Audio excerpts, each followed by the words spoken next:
Hi, I'm Mark Pickup, and today I have the pleasure of sitting down with Stephen Croston, the founder and owner of Mastercraft Kitchens, a remarkable success story that began back in 1989 from a small industrial unit in Birchwood, Warrington, So, and has since evolved into a leading national bespoke kitchen company catering to customers across the United Kingdom. Stephen has supplied and installed thousands of kitchens across the UK, from Inverness in Scotland all the way down to Plymouth on the south coast, Brighton in England, and everywhere in between. Your company's become a bit of a market leader, I'd say, really, in a very highly competitive industry. And how this has been achieved is quite remarkable. You haven't run a kitchen showroom since 2005. And it's all been done predominantly through your website and online marketing. That's right. So what is it about Mastercraft Kitchens that has made it such a success story, Steve? It's got to be the fact that we do an all-inclusive service, Mark. Everything we do is made to measure. It's manufactured in our own factory. The cabinets are rigid built. They actually come out as proper solid pieces of furniture. They're not flat pack boxes that people get. Yep. People like that. Yep. We also do the whole job. We don't just fit the kitchen. We do the design stage. We do the planning. We get involved with structural work. We knock walls down. We plaster. We do wiring. We do lighting. Right. We even do flooring. Okay. In fact, there's only two things we don't do. What's that? We don't do the skip. Okay. We don't supply the skip. Do you know why we don't supply the skip? Go on. Well, the reason we don't supply the skip is we used to, and what used to happen, we used to get the skip delivered on a Friday night, and on a Monday morning, the skip's full. Of course. So if customer can buy their own skip. Neighbours walking past. Yeah, anything like that. If the customer gets it, they can do what they want with it, because they usually fill it up with stuff out of the kitchen. Of course. So that's the only thing we don't do anymore. The other thing we don't do is painting and decorating. Right. I wouldn't ask any of our fitters to paint and decorate. They're not good at it. Fair enough. So as a bespoke kitchen supplier, what common misconceptions do customers have about that term bespoke? Well, a lot of people think of bespoke and they think of expensive. So that's not necessarily the case with us. Every single unit doesn't have to be a bespoke size. We start with standard sizes, 500, 600 mil, Right. 7, 8, 9. We do bespoke units really at the end of a run where it's difficult to fit a standard size cupboard in.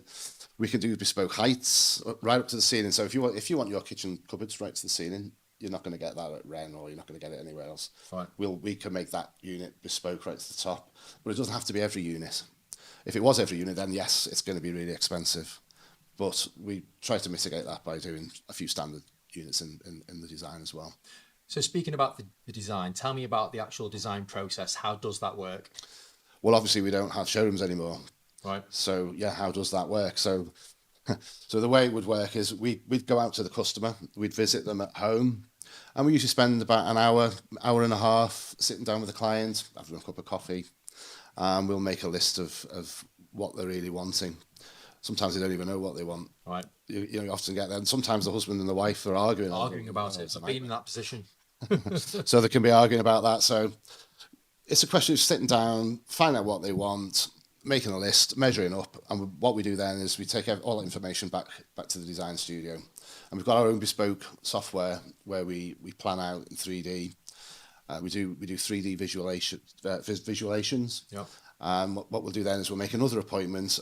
By that time, we've got sample doors put together, sample worktops put together, handles, that type of thing. We'll go back with that. It's like a bit of like a mood board. We take a mood board back with us, and then we'll show them the design. They can actually physically hold up an iPad, and they can visually look through it, and they can see the kitchen come to life. I see. So it's a really good system. It works well. Sounds good. So what practical advice and tips can you offer people when choosing the style of their new kitchen? Well, the best tip I can give really is don't put a white high gloss kitchen in an old Victorian or Edwardian house. It doesn't go. Cool. And vice versa, you wouldn't put an in-frame, really old-fashioned looking kitchen in a modern penthouse in Liverpool somewhere. Yeah. So obviously that's the first tip. The second tip is to choose something that obviously would go with the surroundings, that type of thing. Okay. So what about budgeting tips as well? How can customers get the best value for money? The best way to budget for a kitchen is to firstly, you need to make a list. You need to make a list of what you want in the kitchen. And when I say what you want, there's two types of lists really. There's the must-haves that you need in the kitchen. Essentials. All the essential stuff, ovens, your hob, your cupboards obviously, but then you've also got that extra list, which is things like hot water boiling taps, the want-to-haves. Yeah. Obviously you've got a budget 20% over. There's always going to be something going wrong. Right. Imagine taking the kitchen out and you've got damp at the back of the wall. Of course. So there's always going to be something going wrong. So you've got to allow for that in the budget as well. A Mastercraft kitchen, it's not the cheapest kitchen, and because we only do the cheapest service, it's an all-inclusive service. So you've got a fairly decent budget, but we're certainly nowhere near as expensive as some of the top end ones, and that's because we're online. Right. Okay. What special skills are involved in the making and installing of a Mastercraft kitchen? Well, it starts out really with the design stage. So because our kitchens are bespoke and they're made to measure, you've got to be really skilled at designing to begin with. It's not just a question of putting boxes into spaces. So everything's got to be measured. It's got to, if you've got a soil pipe in the corner, for example, our units are designed and jigs and cut to actually go over that soil pipe. Right. So they actually shape. They're actually shaped. So each of our kitchens are craftsman built. So it's really high quality stuff.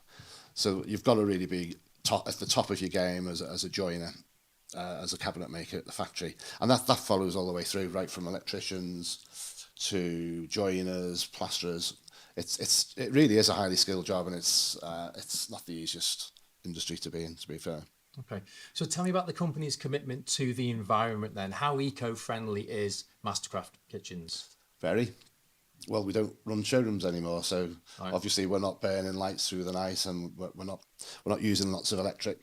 Yeah. So we've just got the website, and we also use FSC approved products. We only buy in paints from the likes of Farrow and Ball. They're eco-friendly as well. Right. So we're very conscious of that. We use wood and trees and stuff like that. So Sure. we'll always make sure that if a tree's being cut down, another one's going to get planted. Right, okay, understood. So as the founder and CEO running the company, you must have faced various obstacles along this journey you've been on. So what have been the main challenges? Well, when we started the company, I always knew it was going to be a national company. And when we first started, we opened up a showroom in Formby, Merseyside, and then we opened up a second showroom about 2 years later. It's quite challenging opening showrooms because as you're opening 2 showrooms, 3 showrooms, the first showroom you opened, everything. It's all out of date. Of course. So that's a challenge in itself. So then you've got to start re-challenging how do you finance it. And as you're growing, you've got challenges with staff. Because of course you're always taking on new staff, and they're not, 9 times out of 10 they're really good. You can get through the interview stage with them, and you can get really good fitters and stuff like that. But there's always going to be that one. Yeah. There's always that one guy that comes in and does a bad job. Right. And of course, that's then the challenge of mitigating that situation. We've got to get in there fast and get that changed, get that sorted. But I think over the years, because we've been going nearly 30 odd years now, I think we've got a good crew behind us. So, Sounds it. Yes, it's pretty good. So lastly now, Steve, what do you see for the future? What's the vision for the company's growth and development, would you say? Well, obviously, being online, we are getting people coming to us from abroad. Actually, we get customers from Spain. We get customers all over the country, all over the world. To be honest with you, so we're actually looking at expanding out to Spain, to France, Ireland. Right. Not too far. We did get a lead yesterday from Saudi Arabia, funnily enough, but I wouldn't like to do that one. It's a bit far. Yeah, I can imagine. Well, look, it sounds very interesting, and we wish you the very best of luck for the future, Steve. Thank you, Mark. It's been a pleasure. Thank you.